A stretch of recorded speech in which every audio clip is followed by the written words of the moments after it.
cólicos, hinchazón, punzones. ¿Será que a usted le duele o se le inflama el colon por algo que comió o hay algo de fondo? Bueno, tenemos al gastroenterólogo Farad Rezvani. Farad, bienvenido, doctor. Un placer estar con ustedes.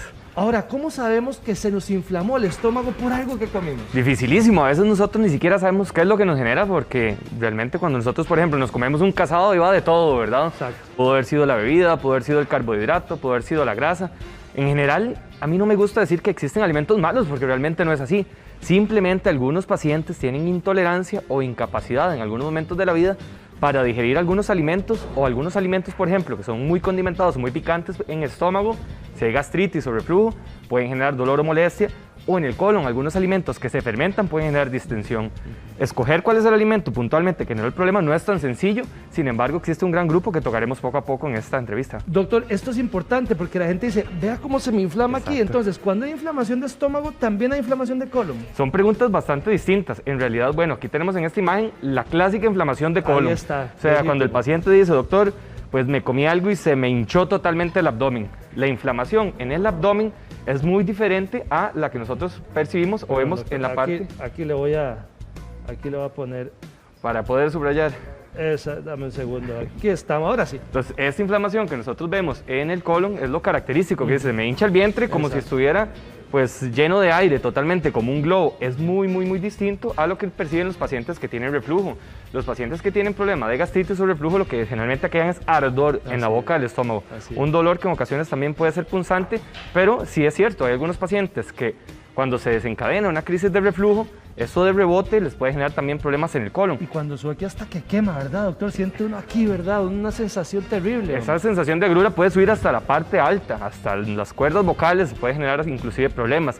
Pero sí es cierto que, por ejemplo, los pacientes que tienen estrés pueden tener problemas tanto de reflujo porque se disminuye el umbral del dolor, como también de distensión y de cólicos porque el movimiento del intestino cuando estamos con cuadros de estrés, pues en realidad puede ser anormal, generar espasmos, generando dolor o distensión. Porque a veces sí, a veces estamos inflamados, pero cuando esa inflamación viene con dolor o con un punzón, ahí decimos, ay, ¿qué me tomo, doctor? Eso es lo más difícil, ¿verdad? A veces no solo los medicamentos pueden resolver los cuadros de dolor o molestia, sino que en algunas ocasiones hay que restringir para algunos pacientes que tienen problemas de gastritis o reflujo algunos alimentos. Doctor, ¿qué pasa si ya estoy recurrente? Me comí el famoso casadito, se me inflamó, ya uno viene el punzón, pero eso es todos los días. ¿Qué hay que hacer? Bueno, ya si el molestias es con todos los alimentos y todos los días, eso es un signo de alerta que nos debe decir, debemos de consultar para ver si el problema no es algo mayor. En ocasiones nosotros vemos que algunos frutos muy dulces nos pueden generar en algunos pacientes distensión, en los pacientes que tienen colitis. Debemos de quitar, por ejemplo, aquí tenemos en esta imagen algunas hortalizas y leguminosas. Estas que son buenísimas, ¿verdad? Son buenísimas, son alimentos que tienen grandes cantidades de vitamina, grandes cantidades de nutrientes. Sin embargo, algunos pacientes que tienen colitis no las toleran, principalmente el repollo, el brócoli, la coliflor, les puede generar gas o distensión. O en otros grupos de alimentos como lo que son los cereales y las legumbres, como los frijoles, los garbanzos, las lentejas y algunos cereales que tienen grandes cantidades de trigo, como por ejemplo lo que encontramos en los panes, en las pastas. Los pacientes que tienen problemas de colon, de colitis, pueden no tolerarlo. Cosas diferentes son los pacientes con reflujo. Los pacientes con reflujo más bien lo que no van a tolerar tanto son cosas cítricas, ácidas, porque básicamente el esófago va a estar todo inflamado y eso es como cuando uno le echa limón a una herida. Exacto, eso le va a generar ardor, exactamente. Entonces, son diferentes totalmente las dietas que deben seguir los pacientes con reflujo que los pacientes que tienen problemas de colitis. La persona inflamada, usted le dice, no esto, sí esto. ¿Cómo hacemos para poder ir viendo esto? Bueno, realmente lo mejor sería ir de la mano de un nutricionista que nos dé un plan de alimentación. ¿Por qué? Dietas muy restrictivas por periodos muy prolongados de tiempo nos pueden deprivar, o sea, nos pueden generar deficiencia de algunas vitaminas y de algunos nutrientes que son fundamentales para el organismo. Entonces, de manera básica, por ejemplo, los pacientes que tienen problemas de reflujo les decimos, bueno, quiten por un momento el café, el té, la menta, que no coman muy grasoso porque las grasas enlentecen el vaciamiento del estómago. Sin embargo, los pacientes con colitis a veces quitamos todos esos grupos grandes de alimentos que hablamos anteriormente, pero no lo hacemos por más de 4 o 6 semanas. Poco a poco después tenemos que irlo reintroduciendo para que el problema pues no se genere después situaciones de deficiencias de vitaminas, de que el paciente se sienta débil porque pues no se está alimentando correctamente, y por eso eso siempre es mejor hacerlo de la mano de un nutricionista. Por ejemplo, doctor, si la persona le encantan los frijoles y dice, no, es que yo los lavo y los hiervo, entonces le saco todo para que queden ahí, se podría un poquito, aunque sepa que le va a inflamar. La cascarita del frijol, que es lo que nosotros llamamos comúnmente ollejo, que también la encontramos en los garbanzos, en las lentejas, en otro tipo de legumbres. O en los dientes cuando no se los lavan. Exactamente, cuando se quedan pegados en las muelas también.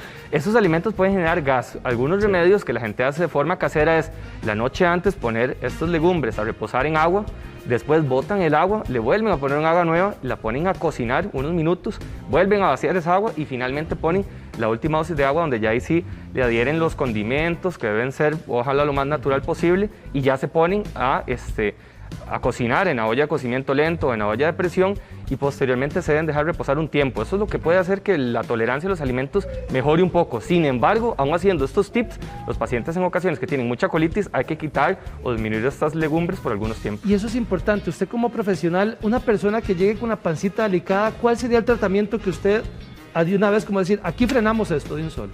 Bueno, los pacientes que tienen problemas de reflujo, definitivamente en ocasiones vamos a ocupar un medicamento para apagar este ácido y que los problemas de reflujo no sean tan severos. En el paciente con reflujo, más que quitar comidas, lo que sirve más es a veces perder peso, porque la grasa del compartimento abdominal empeora el reflujo. Y lo otro que también afecta mucho es cómo comemos. Los costarricenses somos de desayunar un montón, después brincamos hasta la cena porque no nos da tiempo de almorzar. El paciente con reflujo debe hacer tiempos chiquititos, varias veces al día, o sea que cada 2 horas coman algo pequeñito, que no hagan tiempos muy abundantes de comida, porque entre más se llene el estómago, obviamente más la probabilidad de que exista este reflujo.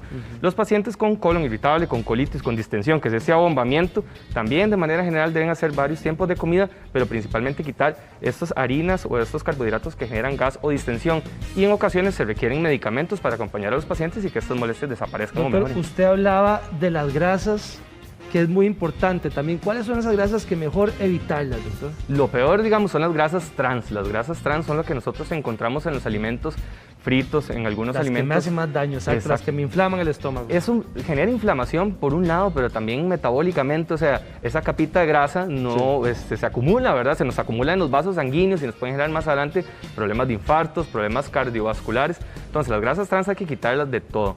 Los pacientes que tienen problemas de reflujo no les aconseja que la dieta sea baja en grasas, porque las grasas, por decirlo así, cuesta un poco más digerirlas, entonces enlentecen el aparato digestivo y entonces eso puede generar problemas de reflujo. Los pacientes que tienen colitis, nosotros les decimos, sí, ustedes sí pueden comer algunas grasas, pero ojalá grasas de origen vegetal, como por ejemplo el aguacate, el aceite de oliva. No es que debemos de quitarlas todas, lo que sí debemos quitar son las fritangas, los alimentos que nosotros encontramos en bolsitas como las papitas fritas, todos esos alimentos lo mejor sí es quitarlos, pero de manera general no es que las grasas sean malas, existen grasas muy buenas, por ejemplo las que encontramos en la parte vegetal, pero debemos tener esa consideración. Y esa persona que siempre dice, es que se me inflama el colon, ¿cuál es el primer paso a dar, doctor? El primer paso es quitar el estrés, porque una de las causas más frecuentes de colitis es el estrés, hacer actividad física. Por algunos tiempos o algunos momentos de la vida debemos quitar estos grupos grandes de alimentos, pero no debe ser por siempre. Y la tercera situación es que si el paciente tiene banderas rojas, como por ejemplo, doctor, estoy perdiendo de peso, o estoy defecando rojo o negro como el betún, o tengo antecedentes heredofamiliares de cáncer en mi familia, o en las noches hago fiebre, entonces estos pacientes que corran mejor y que así están a la consulta. Que vayan donde el doctor. Exactamente, o si los síntomas aparecen después de los 60 años. Esos son como las banderas rojas que nos deben decir, así estamos, porque ya nos toca a nosotros hacer ese trabajo diagnóstico, porque algunas otras enfermedades más severas se pueden confundir con cuadros nada más de intolerancia a los alimentos. Ahora, para botar el estrés, doctor, y que no se me inflame esto, ¿verdad? ¿Qué hacemos, hombre? Dificilísimo. A veces yo me hago también esa pregunta, ¿cómo evitar el estrés? Porque el trajín y el estilo de vida, pues a veces nos condiciona. Lo más fácil es hacer ejercicio, increíblemente uno cuando hace actividad física... Endorfina pura. Endorfina pura, y nosotros no estamos hablando de ir al gimnasio ni meternos a CrossFit, bueno, si se puede, buenísimo, pero con salir a caminar 20, 30 minutos todos los días o 4 o 5 veces a la semana, las implicaciones positivas para el aparato gastrointestinal son muchísimas, entonces de manera general un estilo de vida saludable y el ejercicio nos va a ayudar siempre. ¿Cuántas veces no hemos escuchado? Es que me llevé un colerón y ando todo inflamado, todo inflamada. ¿Cuándo sé que es por estrés o por una comida? Bueno, en realidad puede ser mixto. Generalmente los problemas del colon no van solo con un factor de la mano. Generalmente tenemos 3. El estrés, la alimentación, que digamos la alimentación puede ser variable. Hay pacientes que también tienen alergias a algunos alimentos y esto digamos ya es muy específico. O sea, que el paciente, no, yo tengo problema de alergia al camarón, pero las demás comidas no me dan ningún problema. Ya aquí los alergólogos, que son los que estudian específicamente estas alergias, a veces nos hacen estudios en piel o algunos exámenes de sangre para ver a cuál alimento específico tenemos problema y ese lo quitamos del todo. Pero digamos, en los pacientes que tienen colitis, una tercera causa muy frecuente de problemas es desbalance en las bacterias del intestino. Y estas bacterias a veces lo que hacen es que todos los alimentos que nosotros comemos los fermentan, las bacterias fermentan, como cuando uno pone el pan y le echa levadura, eso se hace más grande. Igual pasa en el intestino cuando tenemos desbalances en las bacterias, y entonces estos desbalances en las bacterias a veces con la dieta disminuye un poco, pero en ocasiones sí requiere tratamientos para disminuir el conteo de esas bacterias fermentadoras y mejorar nuestra microbiota para poder comer normalmente. ¿Y cuántas veces, doctor, no hemos estado así todos inflamados, verdad? Y decimos, no, vaya a la farmacia y le venden un antiácido o esa cosa rosada, ¿verdad? Ajá. Que uno se toma, ¿lo va a pagar eso? En realidad, digamos, los antiácidos principalmente se usan en los pacientes que tienen acidez o gastritis, los que sienten agrura. Ese es el síntoma principal para que el paciente use antiácido. Eso lo que hace es neutralizar el ácido, pero no resuelve el problema del fondo. Entonces, tal vez momentáneamente te genera algún alivio, pueden usarlo, pero después deben de consultar para que se les resuelva el problema. Y los pacientes con colitis es distinto, más bien lo que nosotros usamos a veces son medicamentos antigas, que lo que hacen es disminuir esta inflamación, porque en realidad lo que está aquí es puro aire, puro gas. Entonces, en estos pacientes usamos antiespasmódicos, que son medicamentos para relajar el músculo liso del intestino, como para que se disminuya ese abdomen tan grande, y antigas para disminuirlo un poco. Sin embargo, de manera general, a veces ir a la farmacia y consultar, y pues eso puede ayudarnos a pagar las molestias de un momento, pero si los síntomas persisten y son recurrentes, de fijo hay que ir a consultar para pues descartar otros problemas mayores. Los chiquillos que llegaban de la escuela, ¿verdad? Y todos inflamados, que les dolía el estómago, y entonces la mamá o la abuelita les hacía fresco echan, linaza, sábila. Eso sí iba a ayudar, iba a pagar eso. Algunos remedios caseros sí pueden funcionar. Y por ejemplo, todos esos anteriores que me dijiste, la linaza, los aloes, todo esto en ocasiones el mozote le zampaban a uno. Si usted lo pone en agua, eso suelta una baba, un gelcito. Eso es un tipo de fibra que se llama fibra soluble. La fibra soluble es muy buena para el organismo, y en ocasiones para los pacientes que tienen gastritis o problemas de reflujo, eso hace como un moco, una capa que nos protege y nos disminuye las molestias. Estos remedios caseros sí pueden funcionar. O también cuando nosotros estamos así con el estómago inflamado, lo típico era que nuestra abuelita nos diera un té de manzanilla, por ejemplo. Esos tipos de té tienen algunas propiedades relajantes que nos pueden ayudar. Sin embargo, como te decía, eso puede servir como alivio transitorio a las molestias, pero si los síntomas persisten, entonces alerta. Estamos hablando con el doctor Farad Rezvani, le agradezco mucho. Un placer. Muchas gracias, hombre. Un gusto estar con ustedes.